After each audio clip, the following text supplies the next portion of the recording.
Hi there, I'm James Dapperchi, and this is Coffee and a Case Note.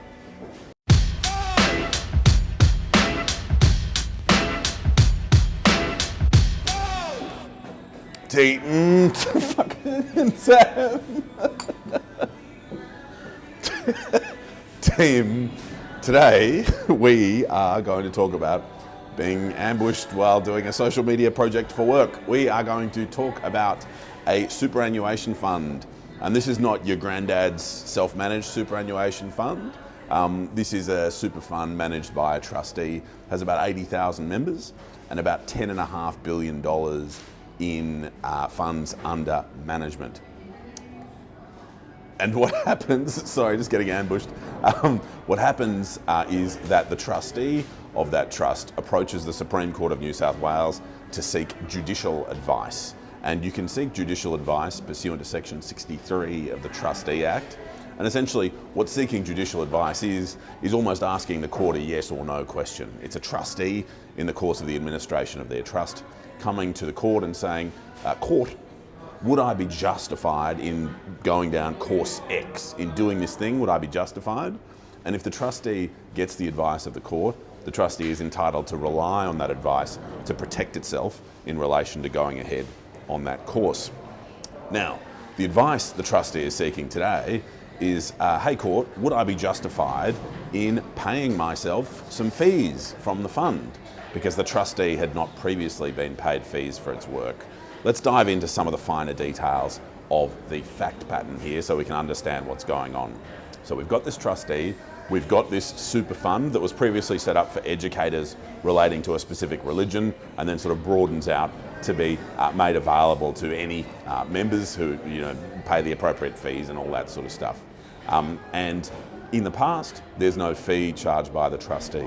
Now the trustee itself is a company, and the trustee holds almost zero assets. It holds literally $6 in assets in its own beneficial name. And as we know, it holds $10 billion or so as a trustee for others. In addition to that, it has kept a reserve in the trust for costs that arise for things like penalties. So if there's some allegation that there's been some breach of the superannuation fund rules and that a penalty ought to be paid, then traditionally in the past, the trustee would pay that penalty from the assets of the fund. Now, as smarter and better informed people than me know, there was a Royal Commission a couple of years ago into the financial dealings of a number of reasonably big institutions, the Hayne Royal Commission. And as a result of that, there were some changes made in the regulatory landscape as it related to super funds.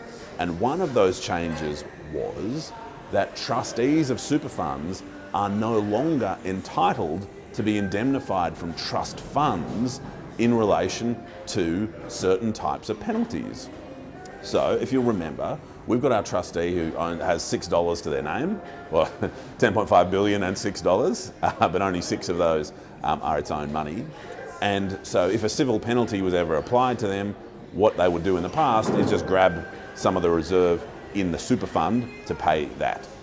What happens now is, because of this change, is they're not allowed to grab that money, and so they're left carrying the can for these penalties. And of course, some of those penalties can extend to the directors of the trustee as well.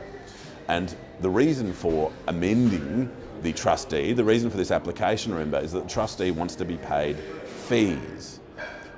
Why should the trustee want to be paid fees? Well, it's not in the member's interest for the trustee to have to go out backwards if a penalty gets applied. Right? So let's run the fact pattern.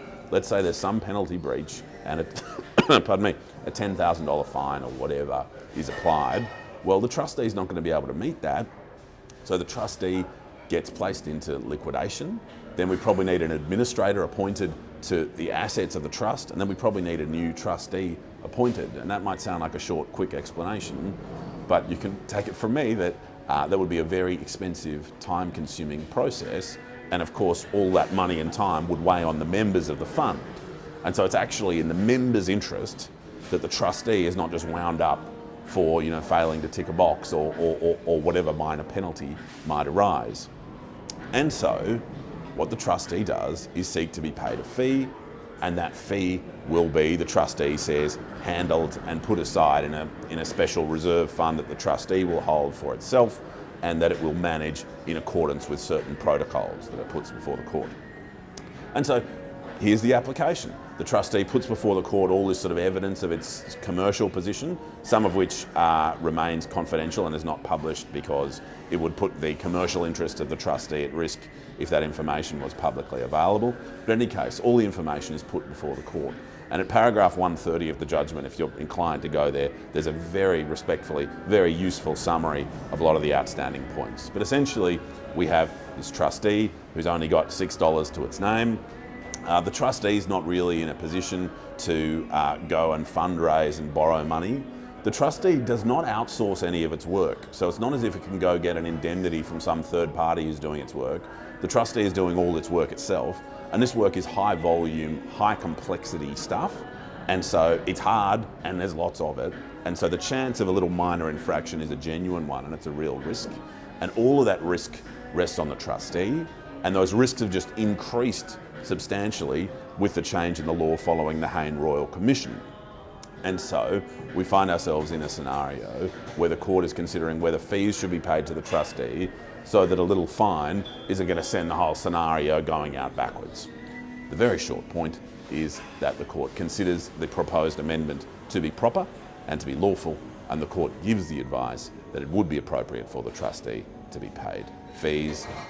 That is, as an onlooker, something that would appear to me, based on what we've seen, to be in the best interest of the trust, and indeed that is what the court found, and I hope that assisted you. I'm still pissed off at Sam for ambushing me, but I hope it assisted you in understanding the nature of judicial advice and how it applied in this matter, and I look forward to joining you again soon for another coffee and another case note. Cheers.